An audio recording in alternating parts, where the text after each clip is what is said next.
right, welcome to another episode of Piecing It Together, the podcast where we take a look at a new movie and try to figure out what movies inspired it.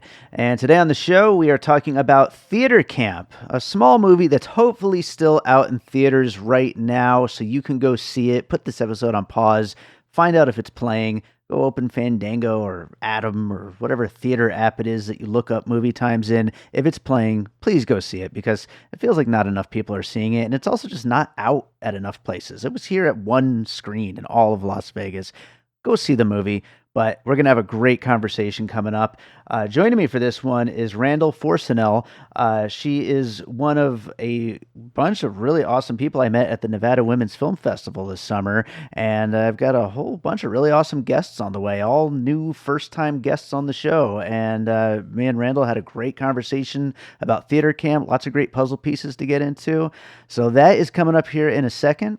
Before we get to it, I do want to remind you, as always, to make sure you are subscribed to Piecing It Together wherever you listen to podcasts.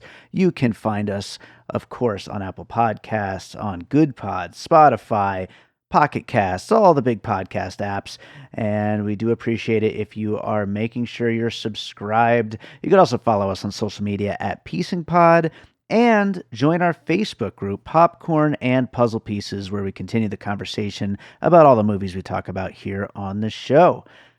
And I should also mention this week over on the Produced by David Rosen Patreon, along with some advanced episodes of Piecing It Together that you can get right now, the other podcast that I produce, Awesome Movie Year, just posted this week 2 brand new bonus episodes that won't be available on the main feed for a while.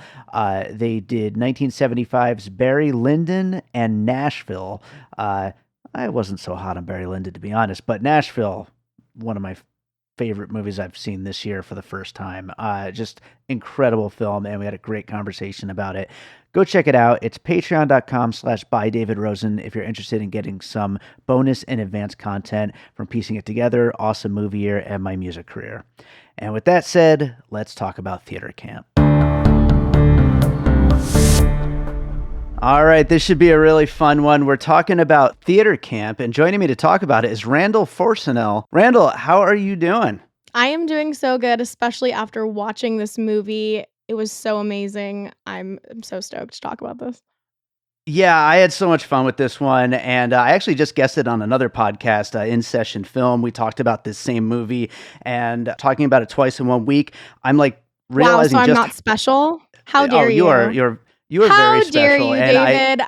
I am so timing. appreciative of you joining me for this one, seriously. But yeah, I'm just so excited to talk about it, and I'm so glad I got to see this one in a theater. Like, I think I told you when we were first like chatting about what movies to cover, to have you on the show for. Like, I didn't think this was even going to come here, and then it ended up on one screen, and I'm just so excited I got to see it. But you know what? Before we get to Theater Camp, like too deep into it, it is your first time on the show. Why don't you tell my listeners a little about you and what you do? Yeah, so it was really cool because I actually met David in person at a film festival in Las Vegas. So I dabble in the film world a little bit, in production and writing. And then if you guys wanted to catch me anywhere, it would be on TikTok. I am a video creator, so I make stuff on YouTube and TikTok and do Instagram stuff. And I'll actually be launching my own podcast soon. So overall, just like that, classic creator girl.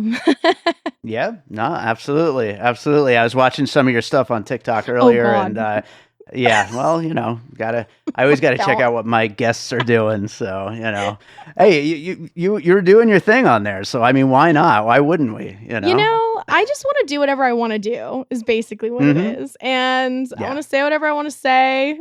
And some days that's like talking about books, and some days I'm just talking about trash movies I watched, and some days I'm complaining about my love life. I don't know. It just is what it is. Yeah. That's what the internet is for, right? But let's talk Theater Camp. Going into this movie, one of the things that I liked so much about it, and this I think will reflect once we start getting into some puzzle pieces, this is a movie you could kind of attack from so many different angles. It's a summer camp movie, it's a theater movie, it's a mockumentary, it's a platonic friendship movie, it's like an art movie, LGBTQ plus movie. It's so many different kinds of things. And to me, that makes this show a lot of fun because there's just so many different places we could try to find pieces like to talk about for it.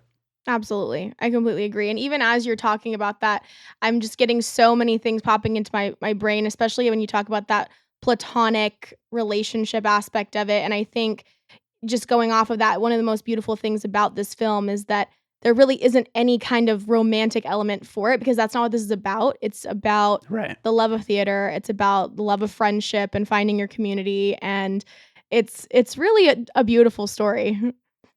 Yeah, absolutely, and I think it's unique in that way, but also kind of pays tribute, I think, to a lot of awesome things, including Amy Sedaris as the owner of the camp, which I love Amy Sedaris. So any movie that loves Amy Sedaris as much as I do, I'm down for that. But let's start getting into some pieces. What do you have for your first puzzle piece here for theater camp?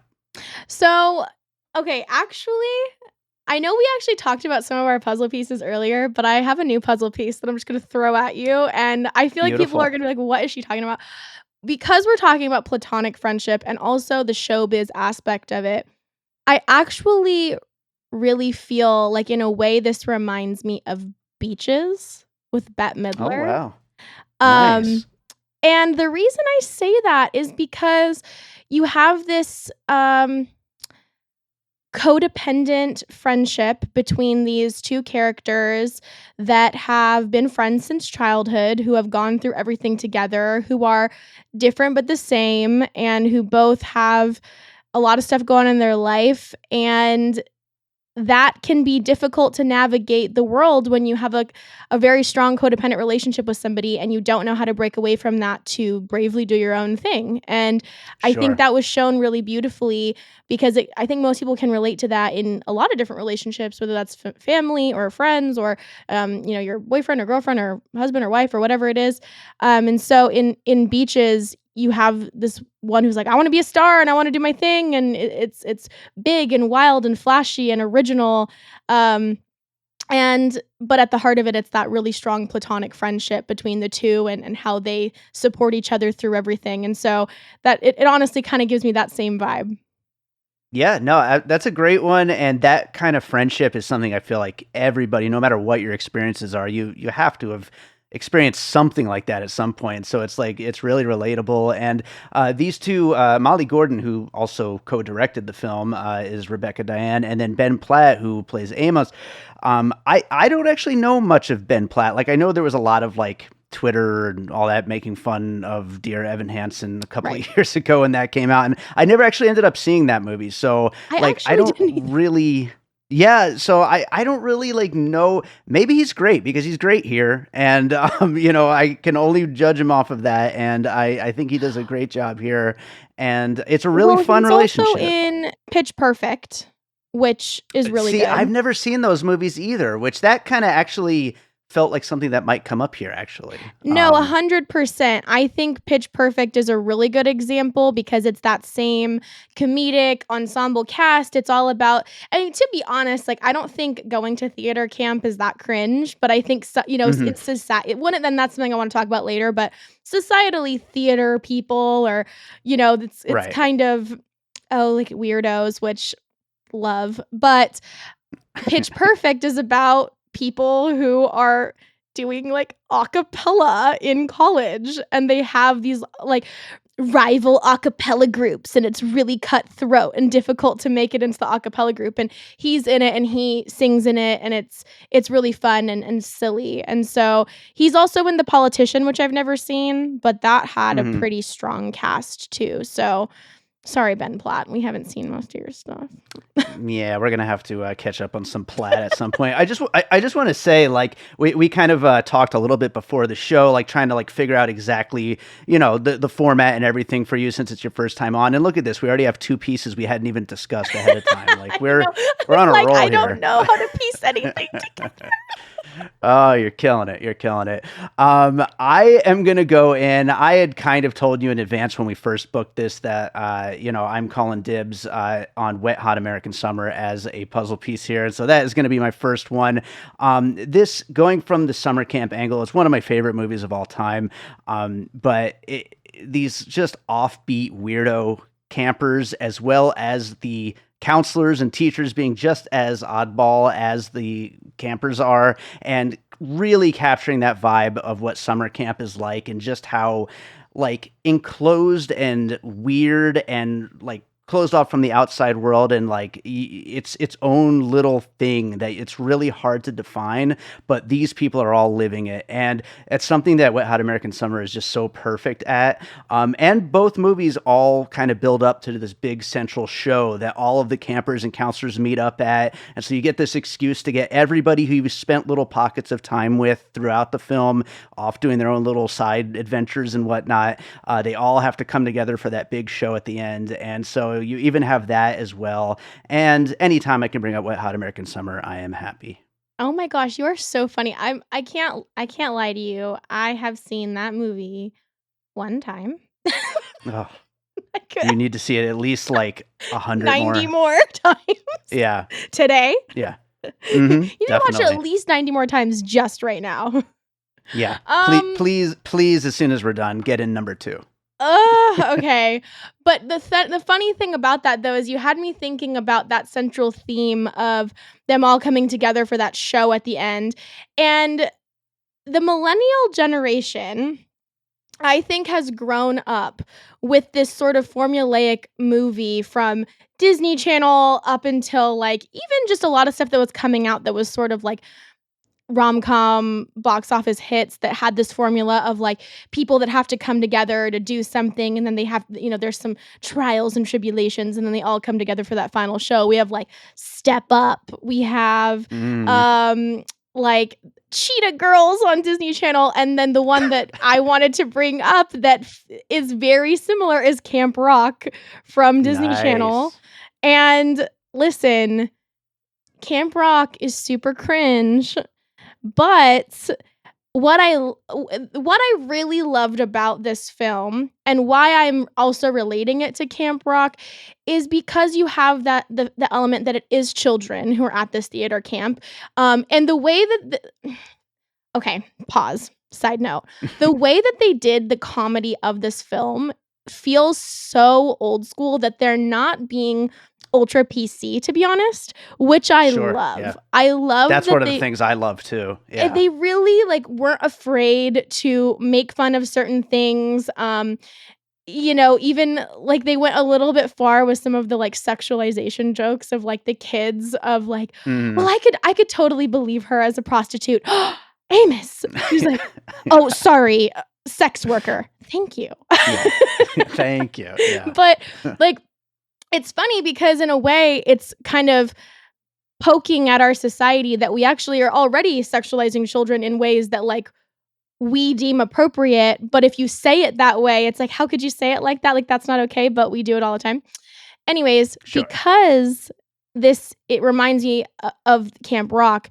It's like for all of these kids out there who are fun and creative and who want to do something in that space, I actually feel like the major theme of that movie is there's this place for you, and it's beautiful and it's fun, and Yeah. I feel like it's encouraging for anybody who wants to be in theater or film or something in that creative space or performative space. And Troy and Glenn, their stories to me were so beautiful. I actually really like gravitated to their 2 stories the most, and they were kind of subplots.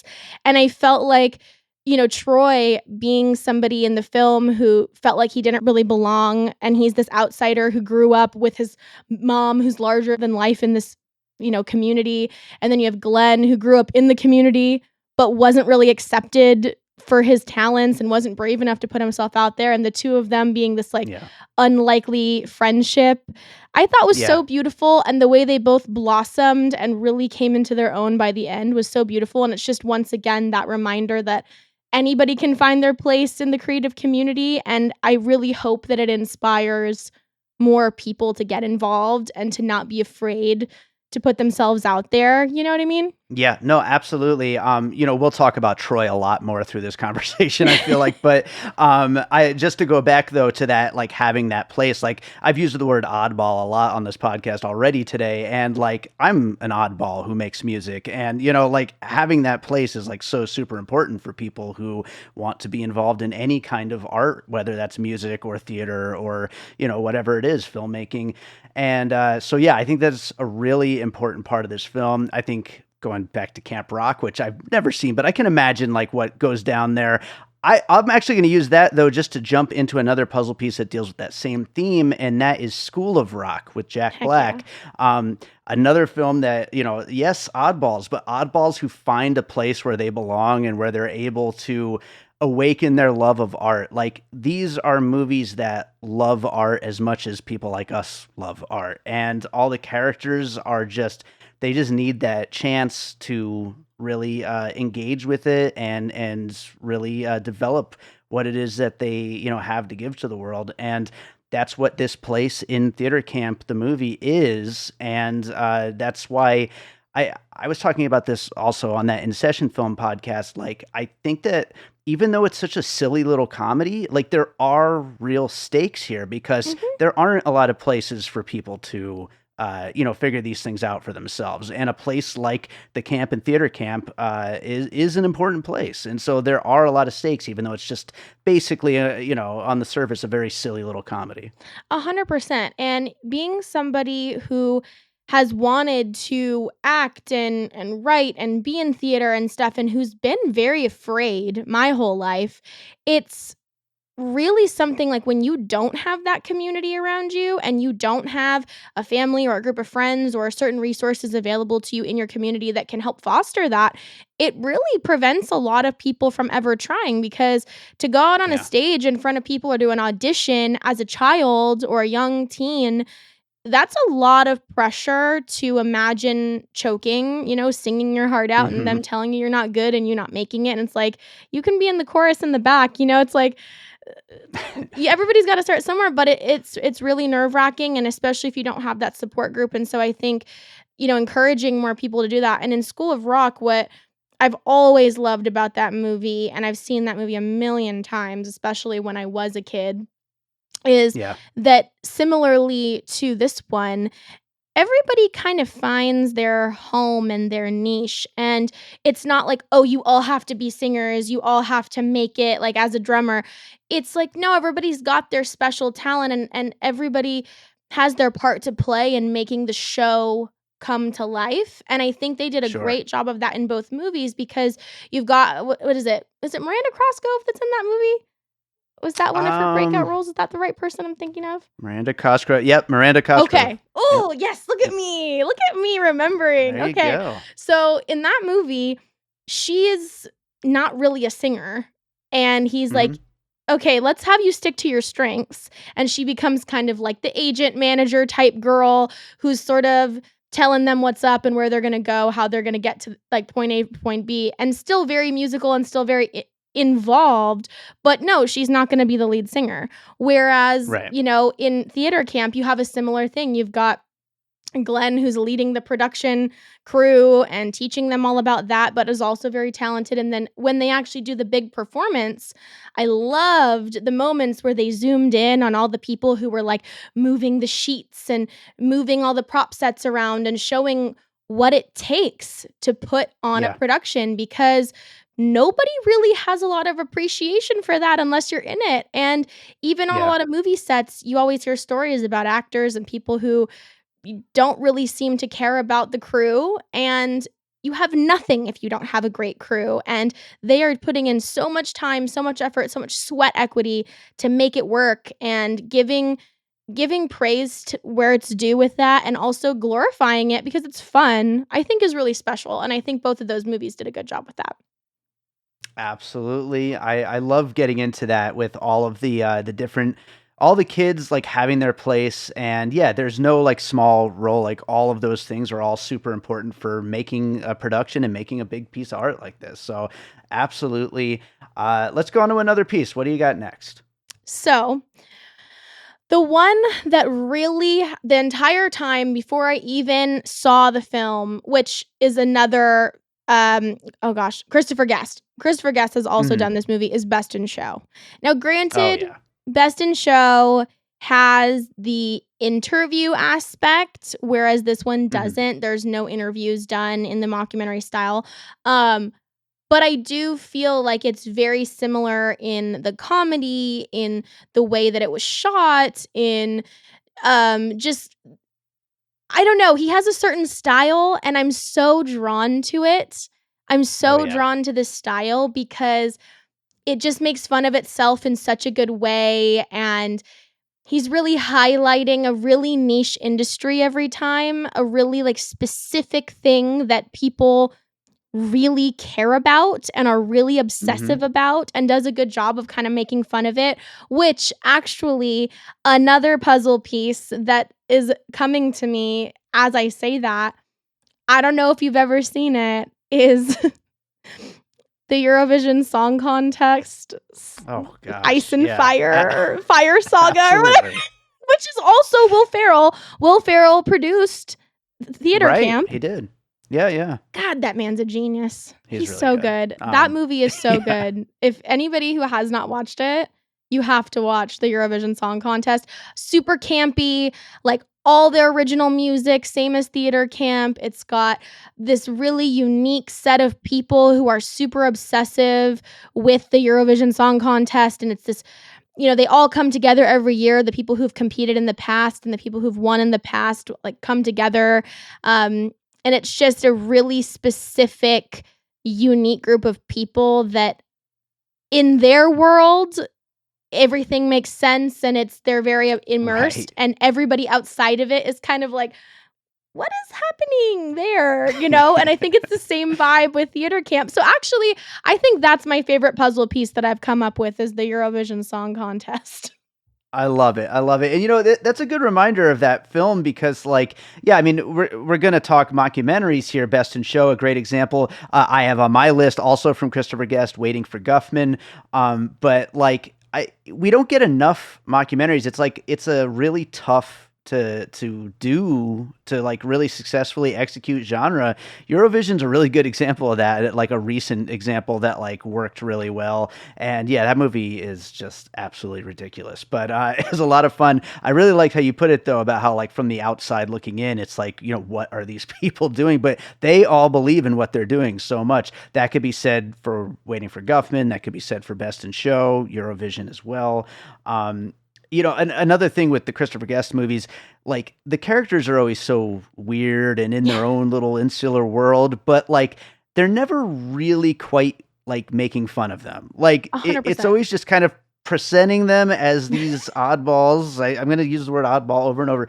Like it's presenting them as they are, and they're obsessed with their own little weird things and their potential delusions of grandeur, maybe, but like they're just doing something that they love. They've got these big hopes and dreams, and that's really all that there is to it. And that's one of the things that makes his film so great. And Best in Show is one of my all-time favorite movies. So I'm totally glad you brought that one in too. 100%. And I think with, Best in Show, the reason why it's so similar, and obviously, how could it not be when he has such a specific style? But, the eccentricness, I don't know, whatever. You get what I'm saying? Yeah, The yeah, how one of the two. eccentric the Mm. characters are is it shines in both, the way that Rebecca Diane, my favorite is when she's in the middle of the circle and they're like kind of going around her and she's like moving all bizarre, like in eyes closed in her own little world, and she does her channeling of the spirits and her tarot cards and seances, and she speaks in a certain way, and they execute that singing teacher, this upstate New York kind of artistic teacher vibe so well in this Mhm. film. And when you look at Best in Show, every single character has their own like eccentricities. Like Jennifer Coolidge, she's this like trophy wife lesbian who's like got her dogs, and they like um She's so good. they like do like the oh god, the art and the ice sculptures, and they're very rich, and then you have the other ones who are doing their dog sound, like, what is it, a soundtrack and some sort of Yeah. calendar or something. They're like filming a calendar for these dogs, Reminds and me of my dog album that I just put out, actually, the Pup Pups, insert plug. But you're anyway, like, go stop on. making fun of people in Best in Show. That is my life. Yeah, seriously, it very much is. But yeah, no, I love that movie so much, and yeah, all those characters are just so like perfectly drawn, and there's a lot of improv in this film too. So I mean, that also kind of like takes it back to the whole mockumentary format. So lots of great stuff there between all of those pieces that we kind of just like put together. But I'm going to go to another thing here. I want to circle back to Troy for a minute. Ugh, Are you a fan of The Righteous Gemstones? I'm gonna be honest, I've never seen it. You haven't seen it yet? Okay. Mm-mm. It's a show on HBO with Danny McBride, and Okay. yeah, and it is so unbelievably funny. And Adam Devine plays his younger brother, who's a youth pastor. His name's Kelvin, and just the lameness and the cringiness and like the attempts at like slang and corny outfits. So much Troy in what Adam Devine is doing in Righteous Gemstones. It is just the most ridiculous character. But like you said earlier, when you first brought Troy up in this conversation, like Troy's arc in this film is so like sweet Oh, because he's so goofy, but he is somebody who deep down cares and wants to just do right by his mom's legacy. And so even though he doesn't have the best ideas and he's not good at doing any of the things that he's trying to do, he's trying. And this is the kind of guy that could go south like really bad, but he oh, never does. a Never hundred does. percent. And I think too, kind of what we were talking about before about this idea that, when you go to, well, really that theater camp and theater kids and movie people can be kind of weirdos or outcasts or like don't quite fit in. And so they have these little secular communities that they belong to where they feel safe. It's like flipped in reverse with Troy, where he would be the outsider. He's this more like normie, I guess, who's not Hmm. involved in anything to do with theater, never understood it. It's not his thing. He's just like an average Joe social media guy, and he is kind of thrown into this situation where he's trying to take care of this camp and help his mom out, and he genuinely loves her and he doesn't want to do bad by her. It's not his aim is to mess it up. And Yeah. nobody's really accepting of him, not a single person wants to accept him from the beginning, and they're all kind of expecting him to fail and are like Yeah. really talking down to him. And I think it's that reversal of how a lot of theater kids are probably treated by people Right. in Right. school and in society, like, oh, you're weird, you're strange, you're eccentric, like you don't belong here. And so we're flipping it on its head. And I think it's just such a good example that um, we can all coexist and we can all live in our weirdness, and there's places for us all regardless, and we don't have to look down on each other for that. And I think Troy's story is so beautiful, and he's so heartfelt. And there's a scene where he comes into the theater while they're performing.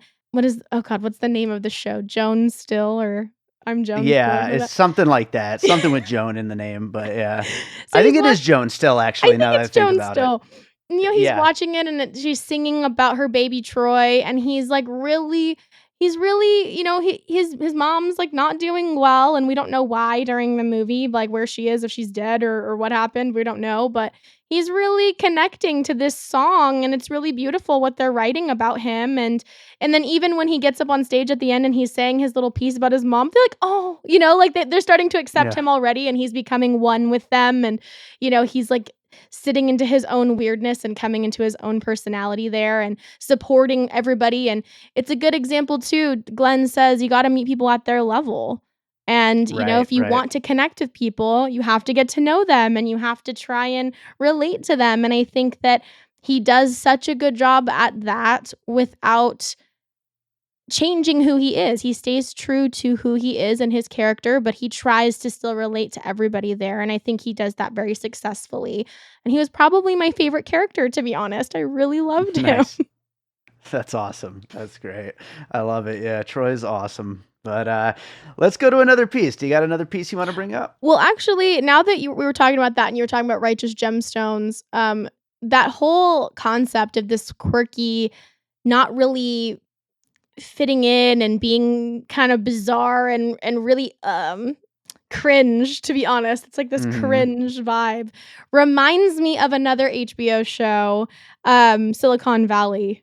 And I Oh, yeah. feel like there are so many characters in that series who are like trying to fit in and trying to do their thing, and also a very, again, secular community of people who know what's up, who in their world it all makes sense, but people from the outside are Right. like, what's going on? And Troy's story reminds me of a lot of those characters in that show who are just awkward and weird and trying to make it in an industry where they're just a bunch of tech dudes and they don't really vibe with, some of these businessmen or these people who have the money, the people Right. who where the Right. money talks. They're just like the guys on the back end or whatever. So it kind of reminded me of that. Have you seen Silicon Valley?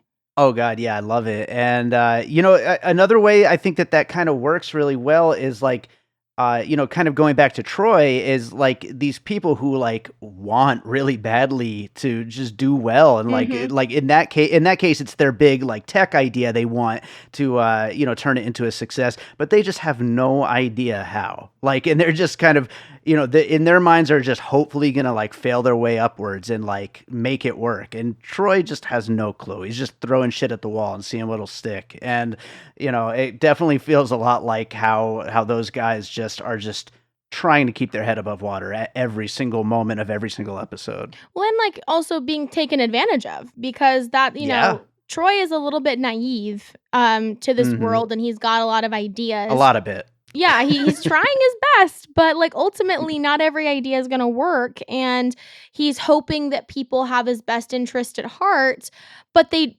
don't all have his best interest at heart, and he had to learn that the hard way, and I think, like, in Silicon Valley, that's the thing too, like, you think you got a great deal, you think that it's all gonna work out for you, and then somebody just screws you.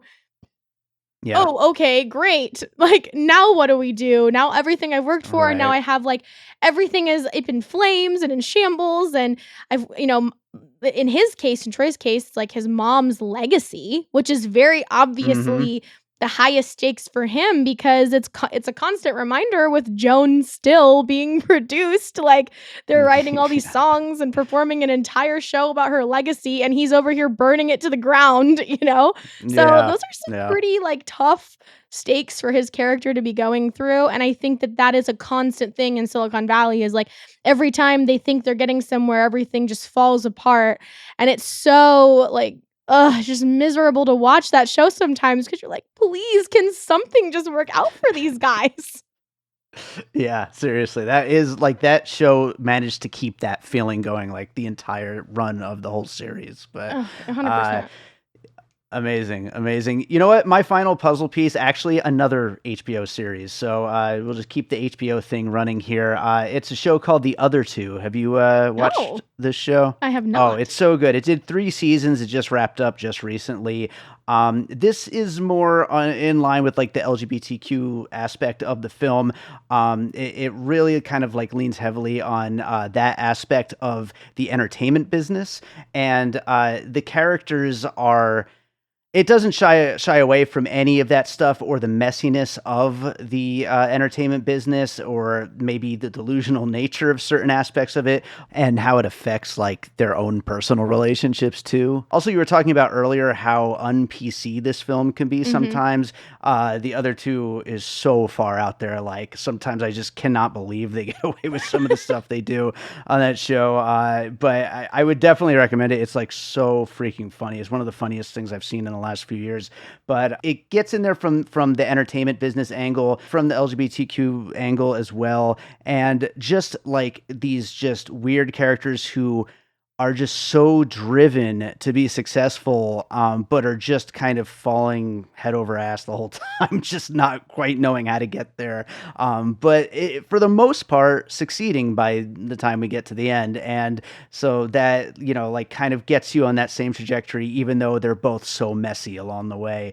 But yeah, great show that I definitely recommend. And along with Silicon Valley and Righteous Gemstones, I mean, HBO series, a lot of great ones to recommend here. Yeah, it's funny because actually this movie reminds me of a lot of shows rather than movies. But Hmm. ending my final puzzle pieces with that sort of dark, I don't want to say dark comedy, but I just kind of like brutal non-PC comedies, Hmm. is that show with Zach Galifianakis, the Between Two Ferns, and Wow, yeah. and then Glee. So they're Hmm. not really that similar, those two, except for in the way that they're both kind of brutal comedies. And in Between Two Ferns, he'll sit there with some random celebrity guest, and he's always very rude to them, and he makes them feel really bad. And in Glee, there's Right. a similar feeling where there's a lot of characters who are so vicious. They're so vicious. And like it's funny, but also they've gotten in a lot of trouble for, at that time it was one thing, but it definitely did not age well. And a Mm. lot of the stuff that they've said and the jokes they had would not be okay nowadays. That being said, though, Glee is about a group of young kids who are all kind of different and, unique in their own ways, who come together and they all sing and they all are working their way up to, doing their thing off in performative land. Um, and it's also this really kind of like dark, vicious comedy style that I think theater camp did really well. There's a lot of moments in theater camp where they talk about, gosh, I can't remember his name, but I think he was the costume teacher. And he was talking about how Joan said to him, "You're not good at singing. You're not a good actor. Hmm. You're not good at anything. However, your skin's glowing and you look amazing." And he's like, "You know what? She Yeah, was right." And it's like just she how was right. brutal the industry is and like the community is. And you see that a lot in theater camp, and you see that with those two as well, where you sit back as the person watching from the outside, like, ooh, burn. I would not want to Yeah. be on the receiving end of some of these comments, but it's so That funny. That's so funny. My favorite line in this whole movie is from Clive, the guy who was in Zoolander. He Yes. Yeah, yeah, was yeah, movie totally. guy. Yeah, when he says that, he says to these kids that only 3% of Yeah. people make it. That is such a great line because it's so like brutally honest, but so mean and like Oh, they're kids. Like you don't have to tell them that yet. well, Like, and I think that's the part of like the viciousness that's so hilarious in this movie is that it's not adults doing that to each other. It's adults doing that to children who are yeah, like yeah. their hopes and dreams, they're like so excited and you can see like the glow in their eyes. They're just so stoked to do this. And it's like, "You're trash, you're nothing, you're never gonna make it." It's like, good luck. Oh God, the moment when that poor girl's like doing her performance and then she's like, "She's using," and she like gets up on the stage and she's like, "You don't use a tear stick." It's like, "What's a tear stick?" Yeah. Make you cry. And so it's like little things that, you need to feel it and you need to let your character, bring the tears to you. Don't use a tear stick. And it's like every little thing is criticized. And it's just, it's, it's beautiful, but it's also really sad. And it's one of those things that if it's true that if you wanna be in theater and you wanna be in film, you've gotta have thick skin because Yeah. you're gonna be constantly criticized no matter what you do. And I'm sure even like with everything you put out and, doing stuff in social media and podcasting, like people are always gonna have something to say. And Oh yeah. you cannot be in that world if you're not prepared for it, especially in a position where you are in the limelight. So I think they, did a really good job of being harsh but real.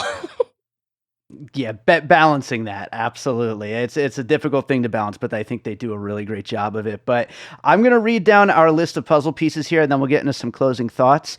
We talked about Beaches, Pitch Perfect, Wet Hot American Summer, Camp Rock, School of Rock, Best in Show, Waiting for Guffman, Eurovision Song Contest, The Righteous Gemstones, Silicon Valley, The Other Two, Between Two Ferns, and Glee. A whole bunch of really fun stuff on this list. I think we got into a lot of really great stuff here. Do you have any closing thoughts? Anything we didn't quite get into that you wanted to talk about that we didn't get to with puzzle pieces here?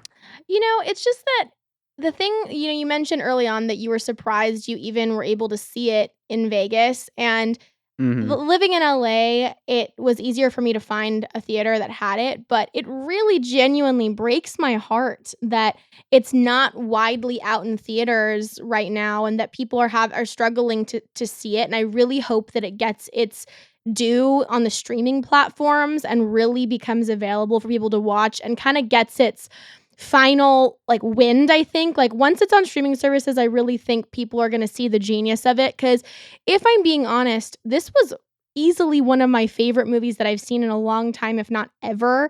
And I really Hmm. loved the Barbie movie, and I saw that not long ago, and I have to say, this one was very good. It was very good. So Yeah. anybody listening to this, if you haven't seen it, definitely give it a chance. Wait for it to come on the streaming services. I'm sure it's going to be out of theaters pretty shortly, but it really is Yeah. a little secret gemstone waiting to be uncovered, and I want more people to know about its brilliance. I agree completely. I really hope more people check it out. I'm sure, this could end up like a big cult, classic type thing. 100%. So hopefully. But yeah, I think that does it for Theater Camp. Randall, is there another movie you watched recently? You just said you watched Barbie recently, but anything else you watched recently you want to recommend to our listeners?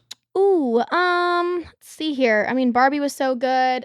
Another movie. God, the movie that I watched most recently was the worst movie I've ever seen in my entire life, and that's the one that Oh, keeps an going in my anti head. recommendation.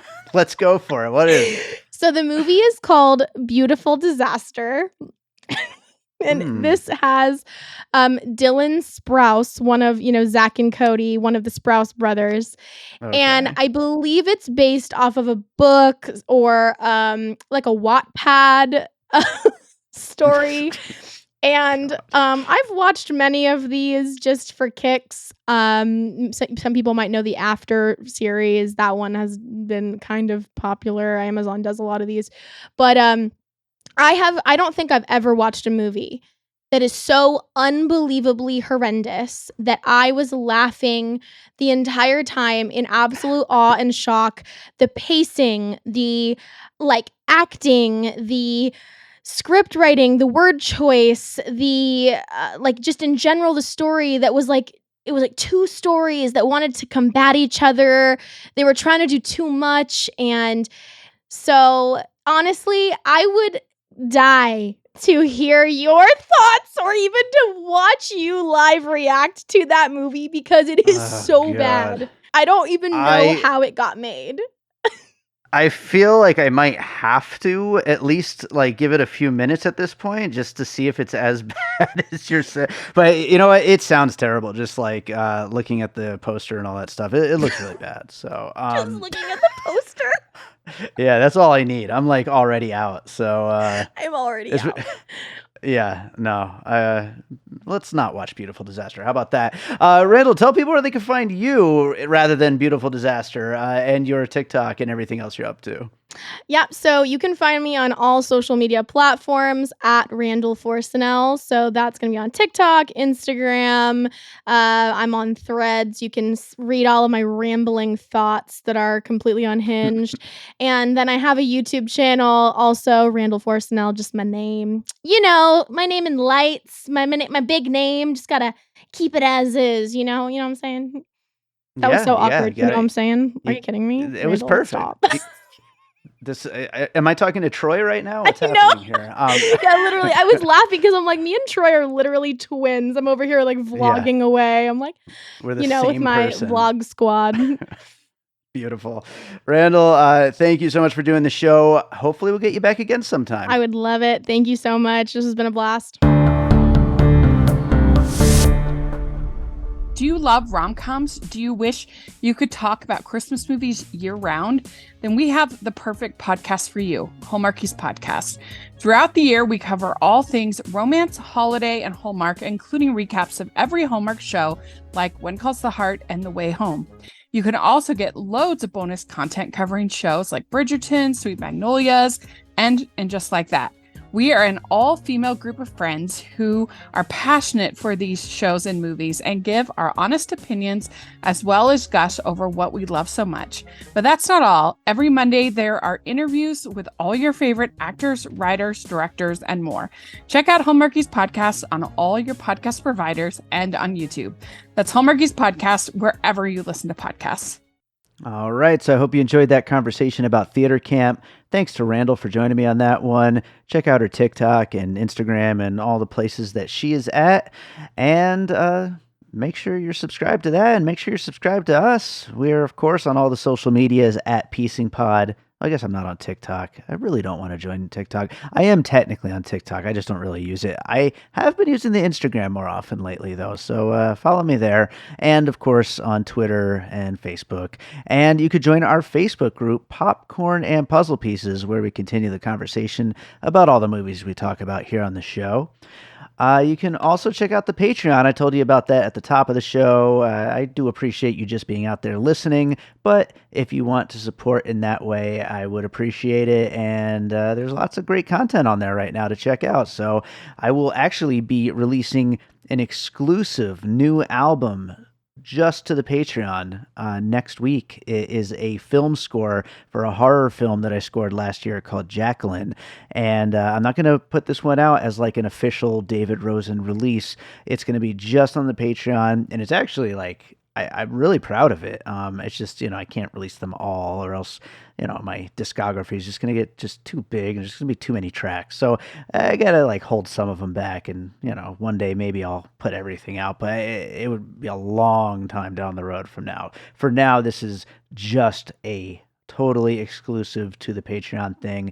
So that's going to be going up like a track every other day, starting, I think, Friday next week. I still got to iron out those details. But again, if you want to subscribe to the Patreon, I do appreciate it. Lots of great content over there. It's patreon.com/bydavidrosen. I'm rambling about the Patreon. So instead of doing that, let's close this out with a piece of music like I always do. And I brought up the Pup Pups during the episode, so I might as well play a Pup Pup song. And this being a summer camp movie, I don't remember if there was a pool scene, but, if there was, pool goes with summer camp. I'm going to go with a song about our dog swimming in the pool. It's called Wet Dog. It's from the just released the Pup Pups album, Who Wants Din Din. It's called Wet Dog. Hope you enjoy it. We'll be back with more Piecing It Together real soon. Wet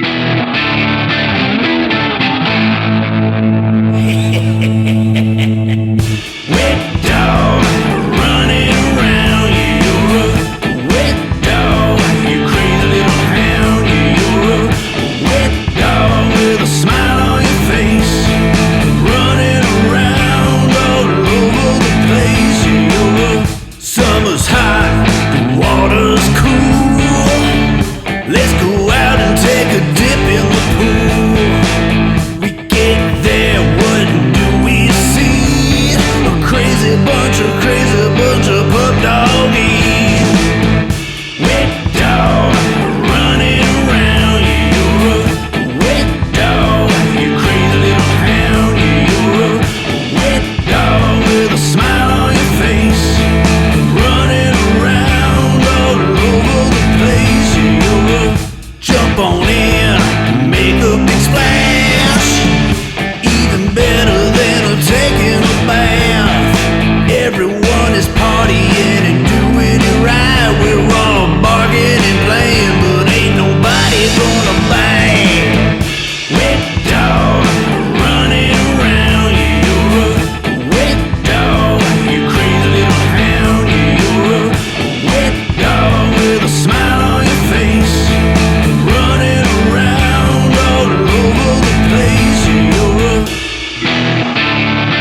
this warm summer day.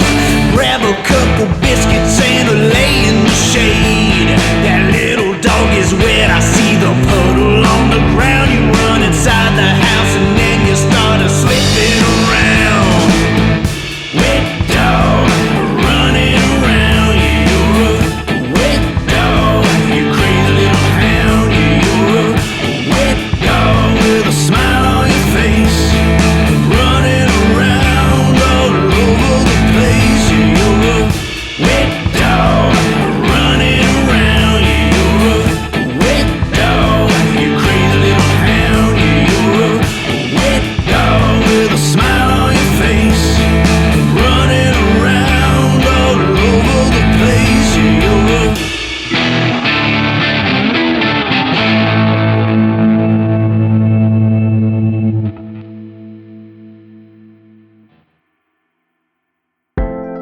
An All Points West production, produced by David Rosen in Las Vegas.